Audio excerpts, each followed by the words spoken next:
No, but I gotta go back. I gotta go back to Sweeny Todd before we go on too much because okay, so Sweeny Todd, so Roxy Roller becomes this huge hit. Now it was a huge hit in Canada. Was it a hit in the United States right away too, or was that later? You know, right as Roxy was happening, Susie Quattro did a cover. Jim and I had split. We were down in Los Angeles, and this is another wow, if you could turn back time kind of a situation. They were playing it in Cleveland and Detroit, and it had gone to #1 with airplay. So Chrysalis calls me up and says, we want to release this song now.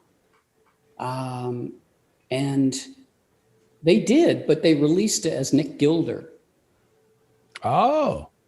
This caused huge confusion at radio. And, in reflection, if they just let it go as Sweeny Todd, because then it was the same song, it really was the same record exactly because they bought it. Mm-hmm.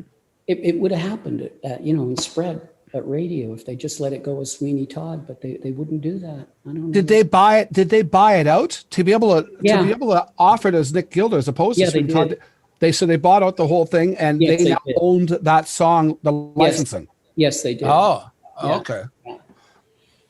And the exposure that it's had in America has been over the years kind of significant. Rodney Bingenheimer in LA would play it continually. It wound up on the Runaways movie biopic as the opening track, and it does get play in the States, like everybody knows it. I recently did a quarantine video with I saw that. Sherry Curry. Yeah, it was Sherry Curry and Susie Quattro and you singing Roxy Roller. Yeah, that was really cool. Susie did a fine version of it and got Play in Britain with it. But again, it was this thing at radio, all these records at the same time claiming to be the original. How did Susie Quattro in England get a hold of Roxy Roller at the same time that you released it in Canada? I know.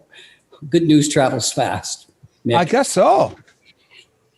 It really does. Did somebody sent it to her? What? Well, Mike Chapman probably knew Mickey most, who I'm pretty sure was the guy who produced the song for Susie. Okay, but Roxy Roller wasn't produced by Mike Chapman. That was produced by Martin Shear, wasn't it? Yeah, but he was in the loop at Chrysalis. He was a good friend of Terry Ellis's. And so it's all kind of. So this was a rollover, yeah, because it's a really confusing sort of rollover over that song because it's released with Sweeny Todd. Now you've gone from what label were you on with Sweeny Todd? Was it London Records? London. So your London Records, Chrysalis buys out your London licensing for probably that song in your catalog, I suppose, and then at the same time as it's being released under the name Nick Gilder now instead of Sweeny Todd, somehow Susie Quattro gets a copy of it and she releases it in England under her name. Yeah.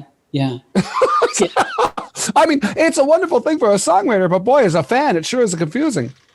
Yeah, it was confusing, but it was sure fun. It was sure fun in Canada, what would happen. Like you said, on CKLG here in Vancouver, it was #1 request, literally every single night for at least one summer. Oh, yeah. I can remember the DJ saying, and again, the #1 song tonight, Roxy Roller requests. Yeah. Yeah. There, I wish I kept a tally. I got the feeling I've sang your song more than you have. Oh, wow. Hey, thanks for joining us. Check out our other vignettes and full episodes from a wide variety of guests for more great content. Please like, share, and subscribe, and become a member at SocialNRGPresents.com to access premium content and earn valuable energy points just for watching.